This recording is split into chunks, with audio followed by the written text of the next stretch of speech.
Hi guys, welcome back to Lunatic Astrology. I am your astrologer, Lori Lothian. I really like to talk a bit today about the journey of Mars through Aries for 6 months. And I want to talk about the rarity of this. It only has happened in the 1940s, 1944, and then now in I believe in 1988. Yes, it is. I did the research. And we can tell a little bit about Mars's journey through Aries for 6 months because he retrogrades there this year, and that will happen in September, October, and November, and therefore spends a lot more time than his normal 6 weeks or so in the sign of Aries, which happens roughly every 2 years. I'm going to give you the all signs delineation and just a short touch base with what that means for you using your rising sign, sun, or moon. I also want to talk a bit about the collective. Before I do, a bit of housekeeping. Please like, subscribe, comment, share, the whole works. It helps the channel. I really appreciate it.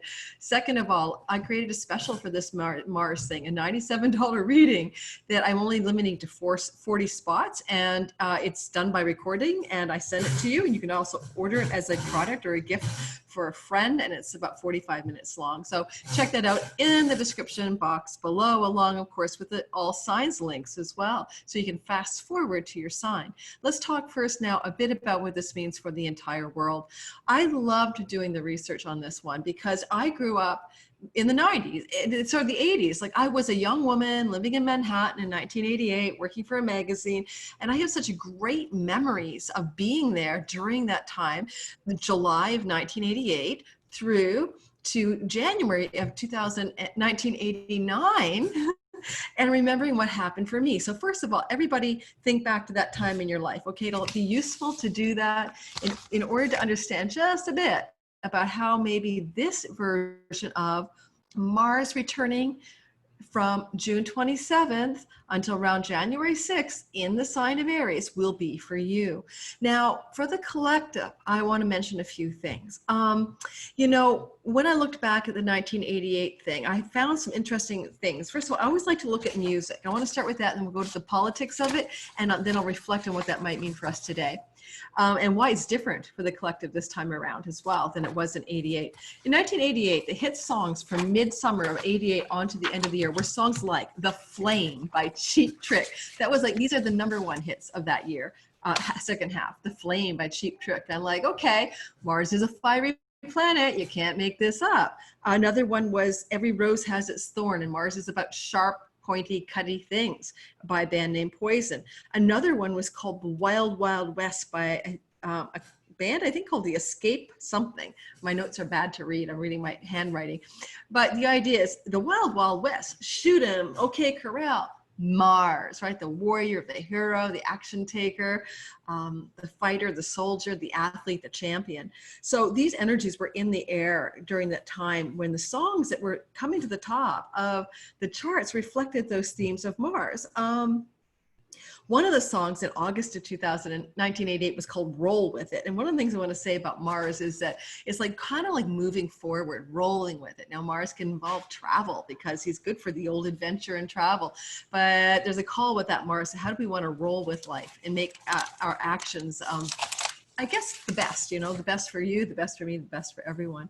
So one of the things that happened in 1988, midsummer through to the end of that year, which we'll replay this year, we're already seeing that as Mars is already showing us his stuff, is riots. There were riots in 1988. And one of the most famous ones was in early August called the Tompkins Square Park police riot in Manhattan. I lived in Manhattan at the time. I remember it. And there was a huge riot in Tompkins Square Park because they had tried to pass, police had tried to pass a curfew and everybody was objecting. So, you know, we can see some of that stuff happening again, right? Like the idea of Black Lives Matter, protests. I don't know what the difference between a protest and a riot is. It's a fine line. But the idea is that we're probably going to see 6 months of demonstrations at the very least. They're not going anywhere. That's going to be a theme in the world, not just in the United States. Now, Mars is a noble warrior. I mean, he can bring the best of himself when he's in Aries. And he did, because in 1988, August, it was the end of the Iran-Iraq war. And war came to an end. But at the same time, in August of 1988, Osama bin Laden created or formed Al-Qaeda, the seeds of what will become a great calamity later. So both sides of Mars, the shadow side, and of course for Al-Qaeda and Osama bin Laden, so it was their noble cause. So we can't, I'm saying perspective-wise, you know, people want to rally to something noble and they want to fight for it. And their perspective of what noble is up to them.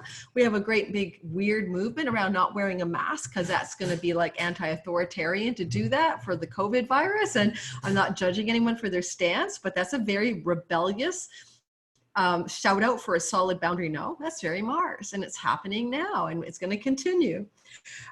Earthquakes can be Mars oriented. There were a lot of earthquakes in those 6 months. I won't go into all of them. It needs a little of Uranian energy sometimes, but definitely we have that. There were a lot of weird accidents. Accidents are very much about Mars. I'm going to give you a few of them. There was an air show disaster in the summer of 1988 in Germany at an air base, and 3 jets from the Italian air demonstration team collided and crashed and, you know, killed people in the audience, I'm pretty sure.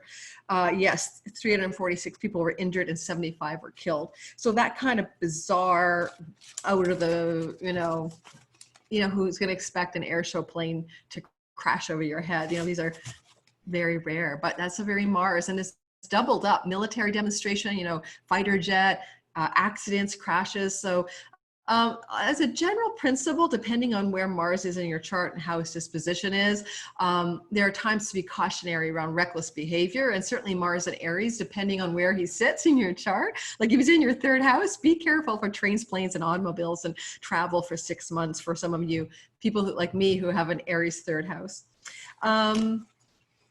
I didn't have an accident during the 1988 transit of Aries through my 3rd house, but I did travel a lot and went on great big grand adventures because I went to the Giza Plateau in Greece, and that was an activation of the 3rd house, 9th house axis, which can lead to foreign travel and short-term trips and travel. So, and I actually even traveled to Cape Cod for the first time in my life in the United States. So you can see that I was up and running on the travel theme back then. What else? The Challenger space shuttle, what happened? NASA resumed space shuttle flights that had been grounded after the Challenger disaster. Okay, so it was a return to Space Force, you know, more military, more space, getting things going again. Demolition and destruction of things like this one is a really cool one. Ronald Reagan tore down the embassy in Moscow that year because of Soviet listening devices in the building. Totally. You know, this is kind of a weird one too, but the French manufacturer of the pill you take, the morning after pill for abortion, RU486, resumed distribution of that drug. And cutting, severing, and ending things, including terminating pregnancy, can be very much a Mars action. Then there's all those military things, like the United States Air Force in November of '88. And acknowledged the Lockheed F-117 Nighthawk in a press conference. And then later in November, the stealth bomber, the first prototype, was announced or revealed in Palmdale, California. Anything else that I wanted to say? Benazir Bhutto was sworn in as the Prime Minister of Pakistan. That's an interesting one. The first woman to head a government in an Islam-dominated state. At the same time, a cyclone in Bangladesh left 5 million people homeless and thousands dead. So and the last but not least is that Lockerbie disaster, the Pan Am flight that was blown up over Lockerbie, Scotland, which killed 270 people. It happened in December while Mars was still doing his grand tour through Aries. Now, I hope you got a sort of a lay of the land. What do I think is going to happen this time? Well, this time we have a lot of different variables. Like we have Uranus and Taurus, which is kind of changing up the energetic field. This time we have Mars squaring that Pluto in Capricorn, and that Jupiter in Capricorn 3 times during the long transit. And those 3 times are, let me look at my notes, August 18th, October 1st, 2nd, 3rd, and then later on December 24th, 25th. And those 3 Mars squares to Capricorn conjunction, more or less, of Pluto with Jupiter didn't happen in 88. And because it's a sensitive point around the eclipses in the Cancer Capricorn axis, and it was all connected in many ways to the triggering of the Saturn-Pluto conjunction that happened to initiate COVID, which was at 22 degrees of Capricorn, and these squares are happening at the 23 degree mark, 24 degree mark. The point is simple, I hope. Mars is trying to do noble, good things to, I believe, fight for a reorientation around how we perceive government, authority, the financial markets, the status quo, Wall Street, and how we want to orient ourselves toward the Cancerian energies, the safety, the tribe, our family, our sense of camaraderie, our sense of hopefully the world as our family. And I will go into more detail. As Mars goes through these connection points, I will start doing videos along the way to talk about them in more detail. All right, let's go through all the signs. Reminder, if you want to know about your intimate connection to this rare transit of Mars through Aries, please check out my sale below. Only 40 spots are available. I'll send this to my mail list as well.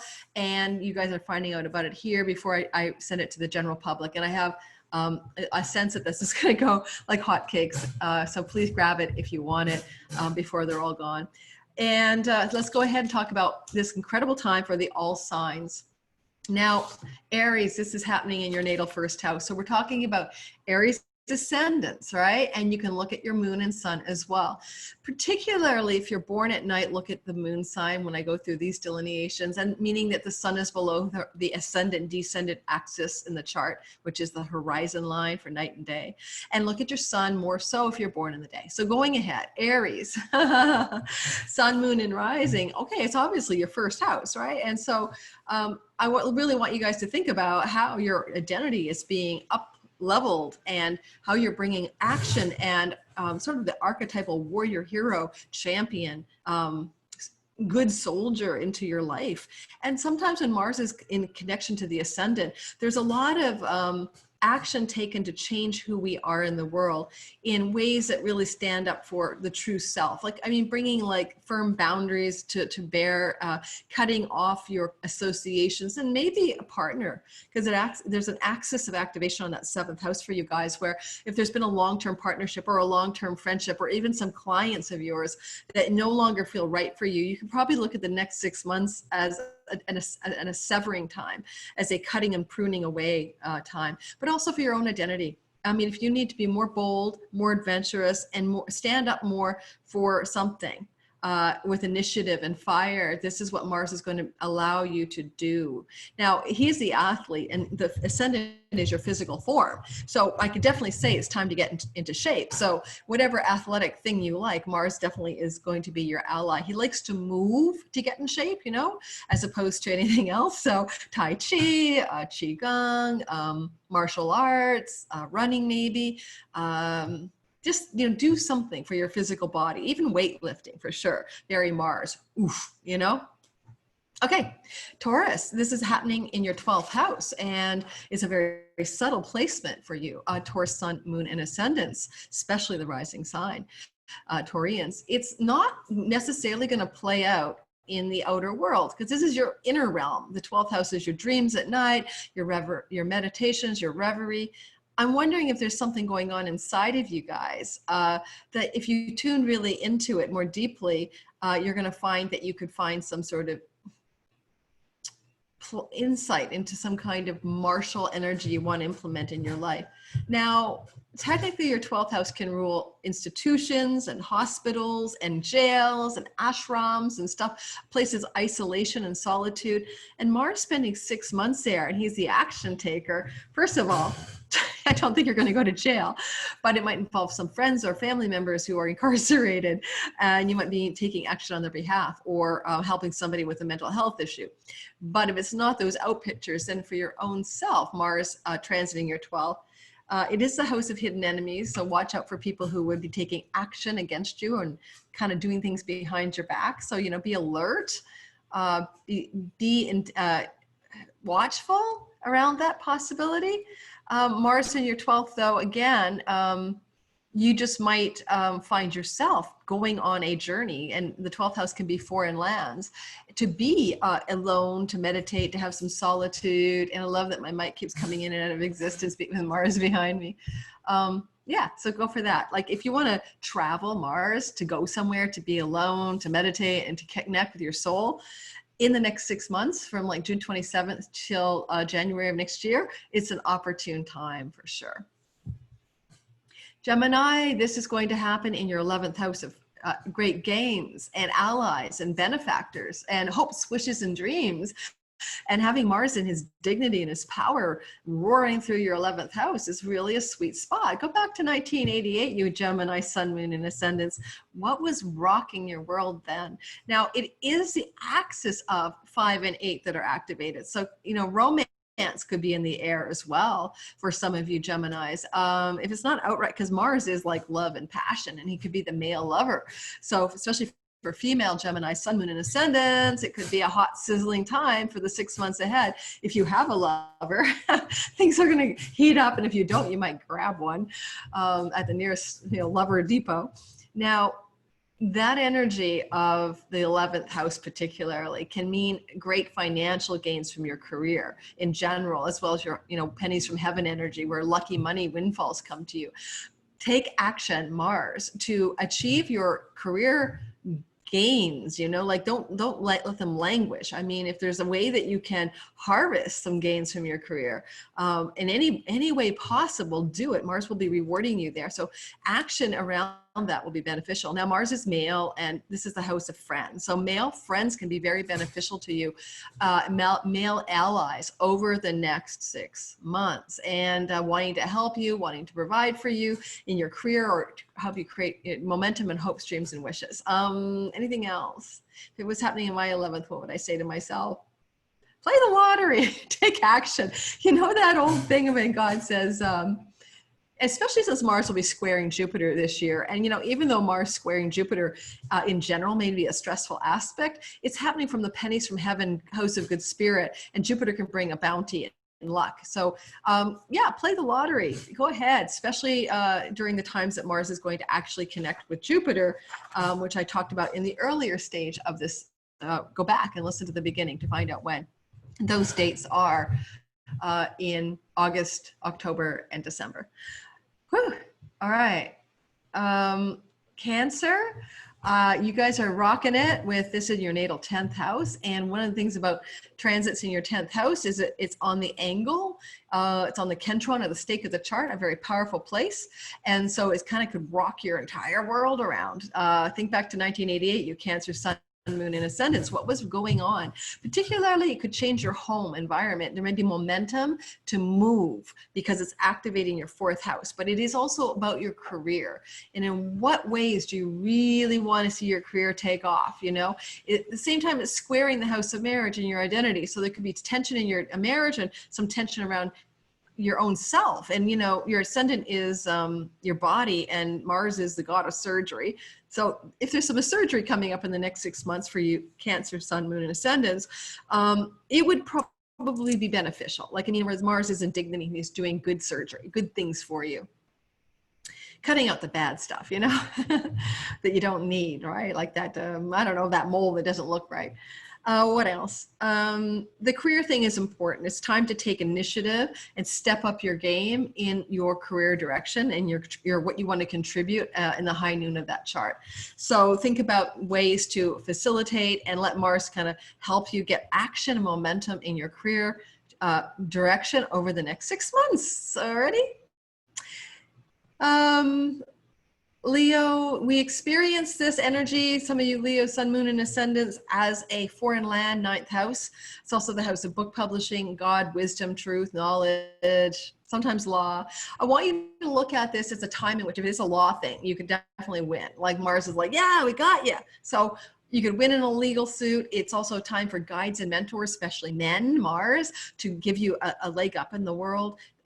Foreign land, foreign travel, Mars going through the 9th house. It could be a really interesting time for you over the next 6 months to take a trip abroad. 9th house kind of wants to go for spiritual or pilgrimage energies, but you can go just for fun too. Mars just loves a good adventure. And Leo, with this in the ninth house, it does kind of cultivate energy and, you know, stir up the third, your local neighborhood, your siblings, your friends locally.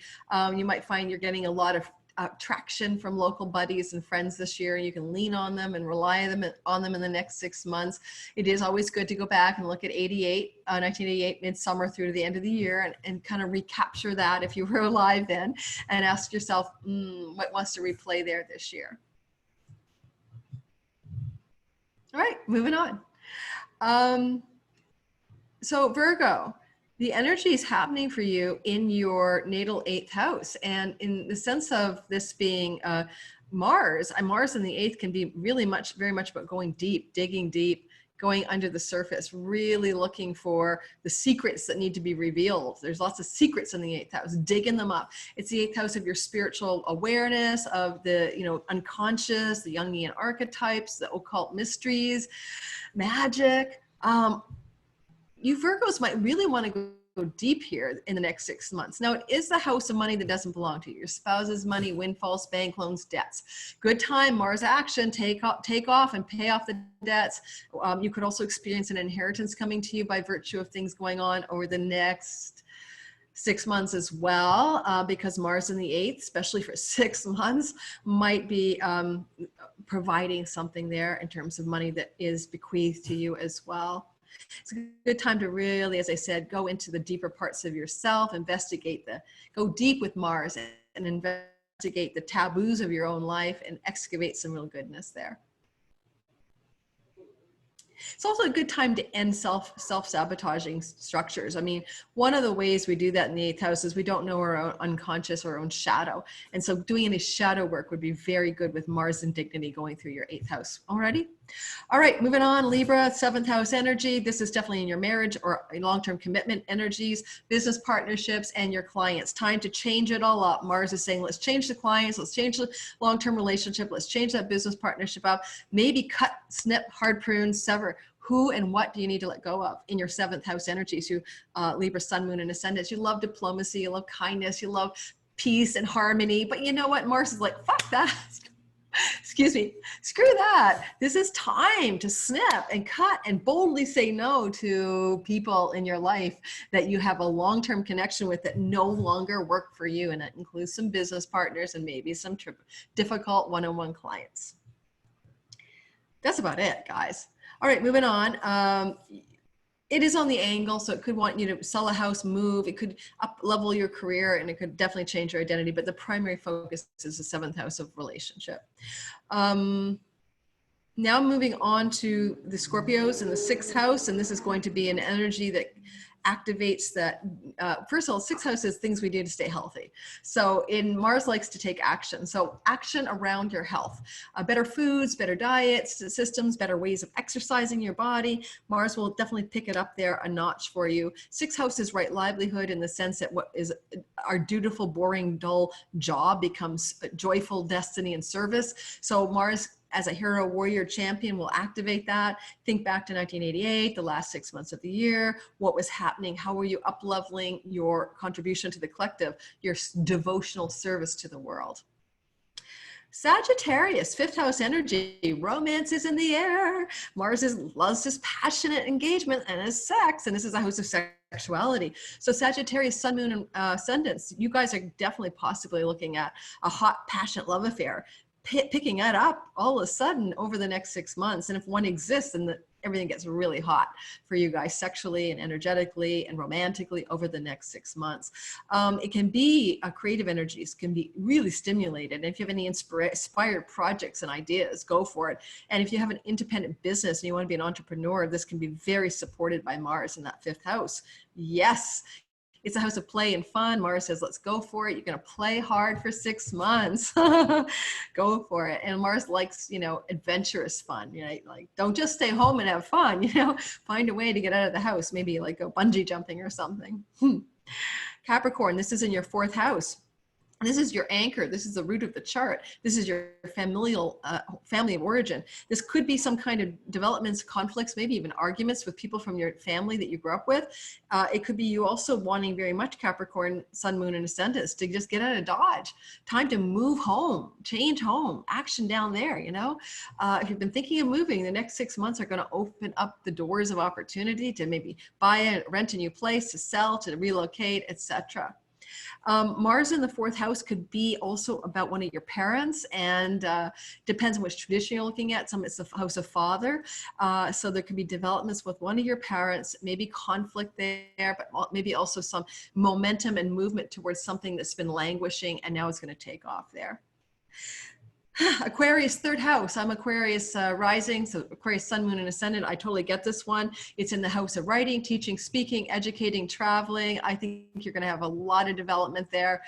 If you do your own business online, watch out. You're going to go big energy here. Your mind will be very active. You're going to have a lot of ideas. Good to meditate during these next 6 months. It is siblings. So conflict with siblings can happen, but also adventure and travel to see siblings might be very much called for. And if you really are thinking that you want to get into divination or oracleship, in the ancient tradition, the house of the goddess was that. So this could be an exploration of your intuition or tools and techniques for divination. It's time to learn seminars, workshops. They're really highlighted for the next 6 months, and short-term trips and travel. Be careful of accidents. Mars in this house can bring like stupid things, you know, especially like, you know, fender benders and car problems, and, you know, and even on a train or plane, you could have problems and it's not your fault because you're not the pilot. So yeah, so just a heads up on that one, you know. Be very extra diligent on your car, for instance. The last but not least are you Pisceans at second house energy. Yay! It's all about your money. Mars is going to ramp it up, and over the next 6 months, you're going to get more money coming in. Revenue, self-worth, and self-possession are up. Your possessions, and more things are going to come to you that you need and want for your survival, thrival, and sustainability. It is your voice in your throat, and so Mars can be like, I want to say what I need to say. I'm going to be a champion. I'm going to advocate for something. I'm going to speak it. Now, things you eat, that's coming in your mouth. That's also the second house. Very possible Mars will say cut, snip, sever. Enough of that. Get off the gluten, girl. Oh, no, your body doesn't like the, you know, you tried something. Time to end it. Oh, I got a client coming in at the end of my reading. All right, guys, that's it. Check out the sale below, and I'll see you next time on the next session, which I'll do about the upcoming eclipse on July 5th. Ciao, everyone.